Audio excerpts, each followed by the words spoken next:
Hi there. Okay, this is a Fraps video of the test client I've got running. Just sort of demonstrating the quad tree I have in place of sending all these objects down the network to the client.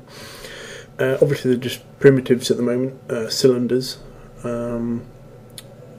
but they're quite high poly, so it sort of makes it a bit more realistic. The little ball that you can see juddering about there at the front is simply snapping to a new position each time of the destination of the player. That's what the server's working out. So you're simply sending the input, the direct mouse input of where the direction, and if you're pressing buttons, etc., keyboard input.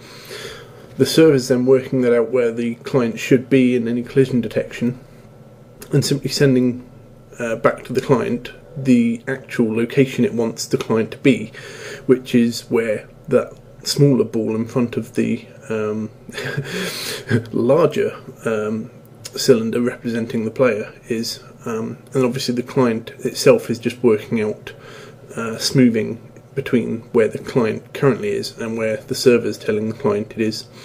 A lot of the white writing, the Flora messages you see scrolling up the left hand side, are simply representing the locations of all the objects that the client's being sent from the server, based off of the quad tree on the server. So it's simply looking up the client position, looking in the immediate location and sending just that information down to the client, and yeah, that's just displaying what the client's receiving.